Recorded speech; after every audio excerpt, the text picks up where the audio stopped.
প্রশ্ন হচ্ছে যে সেই আন্দোলনে আপনার সাথে আমি যোগ দিয়েছিলাম কেন? তার কারণ হচ্ছে আপনি মেধাবীদেরই করছেন। এখন একটা বছর ঘুরতে পারলো না, আপনি ঢাকা বিশ্ববিদ্যালয়ে জুলাইয়ের সৈনিকদের জন্য কোটা করে রাখেন, আয়করের মধ্যে কোটা করে রাখেন, আপনি চাকরির ক্ষেত্রে তাদের জন্য কোটা চান। তাহলে আপনার যেই মূল বক্তব্য ছিল, আপনি কোন স্বচ্ছতার কথা বলছেন? আমার কাছে তো এটা পরিষ্কার না। রাজনীতিবিদরা রাজনীতি করবেন, তারা নির্বাচন করবেন, আসবেন, বসবেন, কিন্তু আমার আপনার জীবন ব্যবস্থার মধ্যে যখন এর কোনো প্রভাব থাকে না, তখন আমি নাগরিক তার সাথে কানেক্টেড বোধ করি না। আমি এখন আর এনসিপির সাথে নিজেকে কানেক্টেড বোধ করি না।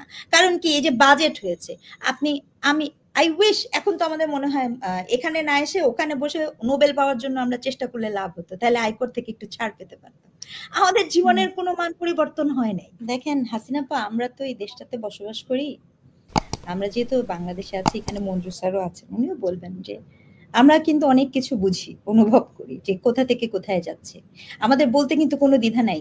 ঠিক যেমন বিএনপির চাঁদাবাজি হয়েছে, 2 দিনের মধ্যে আমরা সমন্বয়ক চাঁদাবাজ পেয়েছি। I am very sorry to say. আপনি কার স্বচ্ছতার কথা বলছেন? কাজ করতে গেলে হাসপাতালের বেডে, আপনি হাসপাতালের বেডে বেড পাওয়ার সুপারিশও আমার সমন্বয়ক দিয়ে করতে হয়েছে। এই বাংলাদেশ তো আমরা চাইনি, এবং সেটার তো ঘুরছে। আর এই যে সবকিছু ফেসবুক কেন্দ্রিক, এত বড় অভিযোগ যেখানে আসে, সেখানে সেই দলের সকল কিছুই তো তাদের মন মতো হয়, তারা সকলের বিরুদ্ধেই করে। তাহলে তারা সেটা ফেসবুকে স্ট্যাটাসে কি হয়, মানে এই সকল সমস্যার সমাধান হয়? ফেসবুকে স্ট্যাটাসটা কি, ফেসবুকটা অফিসিয়াল স্পেস? ফেসবুককে, এটা কোন জগতে আমরা বসবাস করছি? এখানে ফেসবুকে কেউ জবাবদিহি চায়, ফেসবুকে কেউ উত্তর দেয়, ফেসবুকে আপনি নতুনই করেন। I am sorry, this is not about, মানে এটা কোনো প্রসেসের অংশ না, এটার সাথে কোনো জেনারেশনের সম্পর্ক না। এই যে কথাটা আপনি বলছেন যে তারা স্বচ্ছ রাখার চেষ্টা করবে, স্বচ্ছ রাখার চেষ্টা তো আপনি তখন করবেন যখন আপনার যেই মুখ, মানে আমি তো বলছি যে এনসিপিতে আমাদের সামনে কতগুলো মুখ আছে, তো এখন আমাদের সামনে হঠাৎ করে এমন লোক চলে আসে যে কিনা বলে আমার দাদার জমিদারি আছে, সেই জমিদারি দিয়ে আমি শোডাউন করে ফেলি। আমি এনসিপির নেতারা এরকম কথা বলেন কিনা, এনসিপির নেতারা বলেন, আমি গতকালকে একটা টক শোতে বলছি যে আমরা গবেষণা করি পুরো উত্তরবঙ্গ নিজের পয়সা দিয়ে, যে বাড়িতে আমরা অ্যানথ্রোপোলজি এথনোগ্রাফিক রিসার্চ করি, বাড়িতে যে ভ্যানে করে যাই, হ্যাঁ, আমাদের কিন্তু সুযোগ হয় না, হেলিকপ্টারে একটা সিট ফাঁকা আছে, উঠে পড়ে চলে গেলাম, ঠিক আছে? তো এগুলো তো আপনার ইনসেন। এই বাংলাদেশের জন্য তো আমরা এই কল্পনাটা করিনি। আমরা কল্পনা করেছিলাম কি, বৈষম্যহীনতা। আমরা দাবি কি ছিল, কোটা না মেধা।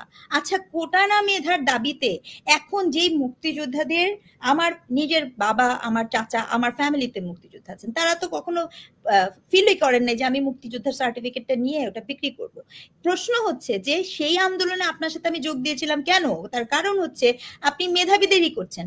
এখন একটা বছর ঘুরতে পারলো না, আপনি ঢাকা বিশ্ববিদ্যালয়ে জুলাইয়ের সৈনিকদের জন্য কোটা করে রাখেন, আয়করের মধ্যে কোটা করে রাখেন, আপনি চাকরির ক্ষেত্রে তাদের জন্য কোটা চান। তাহলে আপনার যেই মূল বক্তব্য ছিল, আপনি কোন স্বচ্ছতার কথা বলছেন? আমার কাছে তো এটা পরিষ্কার না। এই স্বচ্ছতাটা কোনটা, এটা আমি বুঝতে পারছি না।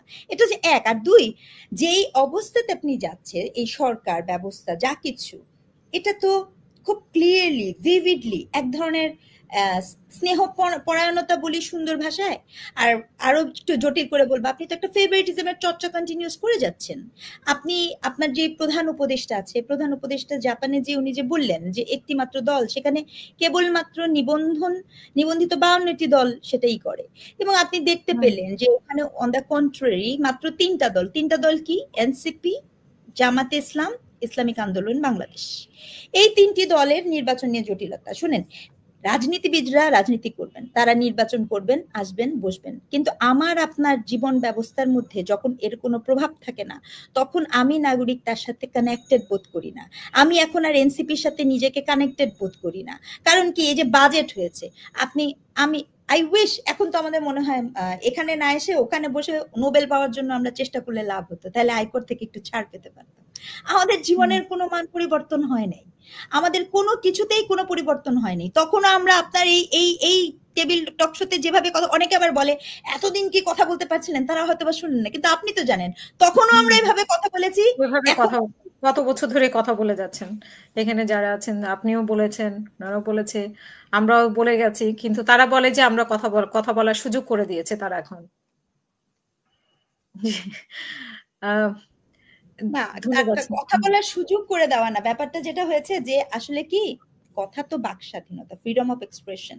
কথা যাদের বলার ছিল যে সাহসটা আমরা তখনও রেখেছি, আমরা এখনো রেখেছি। কিন্তু আচ্ছা। দুঃখজনক যাদের জন্য রেখেছি তারা এটা ভুলে গেছেন যে তখন তাদের জন্য আমরা কি, কি করেছি। এটাই হচ্ছে সবচেয়ে দুঃখজনক। এবং তারা এটা ভুলে গেছেন কোন কমিটমেন্ট থেকে, কোন নয়া বাংলাদেশের নয়া বন্দোবস্তের জন্য আমরা সবাই যে যার অবস্থান থেকে লড়াই করেছিলাম। এটাই দুঃখ।